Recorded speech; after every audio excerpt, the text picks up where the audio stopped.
Hey, it's Sage here with another video, this time on One Piece chapter 987. So, without further ado, we'll start with the cover page, and this week is no different. We are on the Straw Hat Grand Fleet, the self-proclaimed Straw Hat Grand Fleet, and this time we've got a big kind of picture of Stanson, the shipwright of the crew. And Stanson we have actually met before. The last thing he kind of says to us is, thank you, Straw Hats. If we ever meet again someday, somewhere, I will repay this debt. So I think it's really fitting that he becomes part of the Grand Fleet and gives them a kind of way to repay that debt. Now that debt, of course, is being freed from the human auction house. And onwards with what actually happens in the chapter. Now, in the chapter, we start off with all of the Big Mom pirates around the mirror. We start off with a kind of diagram of what's happening. So Smoothie's fleet is chasing the Straw Hats. The Straw Hats are 4 minutes away from Cacao Island. Cacao Island is surrounded by a small fleet, and within that there is a group of enraged army who are surrounding a mirror, which is the only way out of the mirror world. Now, Peckhams' plan is to burst out there with Brule in front and use her as a human shield, go into Sulong form, the only person that could calm him down before being Pedro, and go berserk. But what actually kind of happens is the Big Mom pirates are expecting Luffy or Katakuri. They're taken by surprise that it's Peckhams and Brule, and Peckhams comes out wielding a gun, holding Brule hostage, and he's ready. He's absolutely ready to go. And they're taken by surprise. They're not sure what to do, and even more so when he pulls off his glasses and reveals that he's a traitor, they are really taken by surprise. Now, unfortunately for Peckhams and Luffy, Oven just straight up blitzes him. Like, it's difficult to really not call that a small fodderization in a way, because Oven has been shown to be very durable, and he's kind of displaying now his raw strength. So another cool thing he does is he looks at the gun with these kind of, his eyes kind of on fire, and the gun heats up. So he does actually have remote use of his devil fruit, which beforehand we didn't really know because he's only ever touched things. So that was pretty cool. But yeah, Oven smashes him in the face with a heat wave fist, and Luffy, Brule and Peckhams are sent flying. Now, once Sanji sees this, he reports back to the Straw Hats and says, we found him, Luffy's okay, and which is great, and we're glad that Luffy's okay. But he's not going to be okay for long, because although he jumps up, Raisin, one of the Big Mom pirates, follows him, saying, you're more open if you jump up here, you know, that's not really the best plan that you've ever had. But Sanji jumps to the rescue and moonwalks up to get him and kicks Raisin right in the jaw, sending him backwards. Which again is a small amount of fodderization, as he does crash into some form of house and it doesn't look very pretty for him.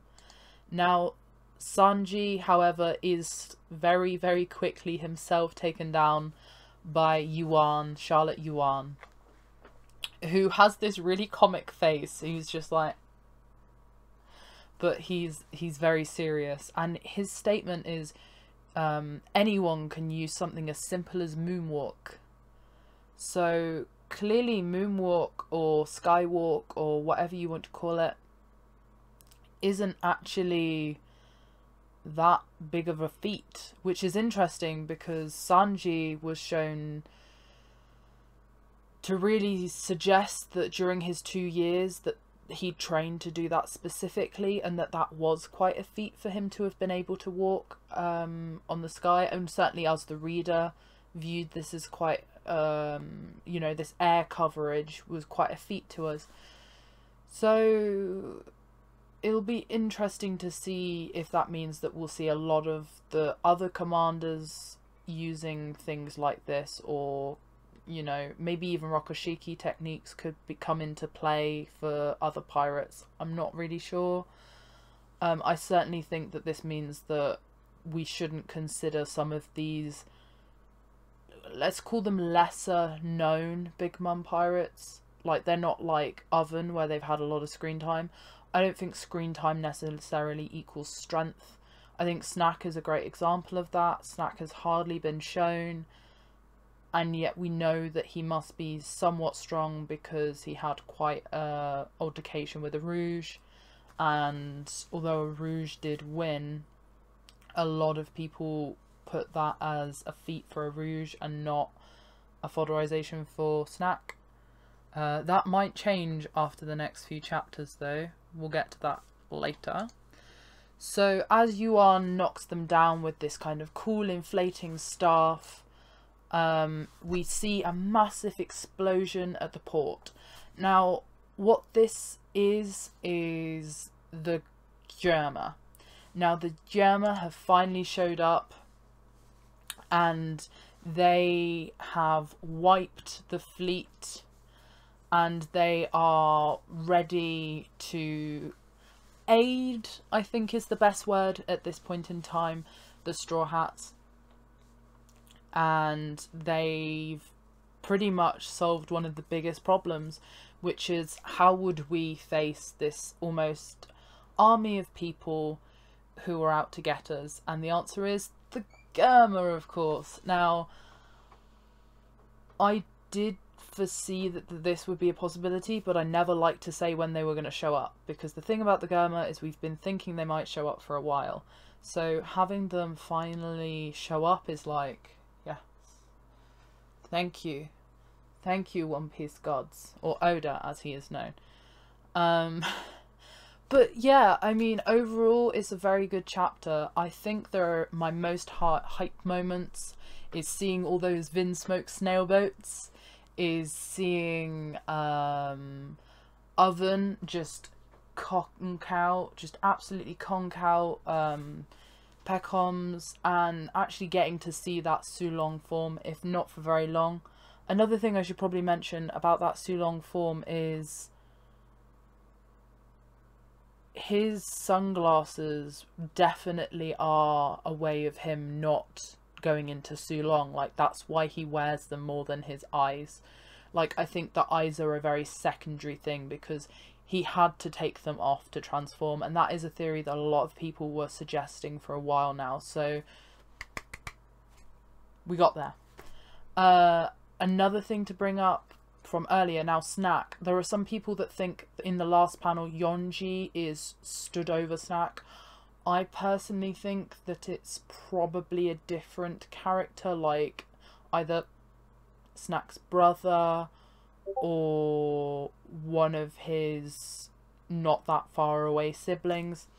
It's hard to call it, as he's shown fine in the panel just above, and that's a very quick panel transition. Now, we don't know how long time is between each panel, so it is perfectly reasonable that it could be him. I'm siding on the it's possibly not him fence, but it's an open for discussion topic and interesting to bring up. And the last thing I'm going to talk about is Luffy is now shown to be asleep. Now, this of course means that he should not be waking up for a while. He has gone through a serious, life-draining, at least, battle where his haki has had to bloom to overcome the situation, and where he's had to bring out a new form that we've never witnessed, and we do not know the downsides of this form. So it is my personal belief that we will not be seeing Luffy awake until we are on the ship, at the minimum on the ship. And if he is awake before on the ship,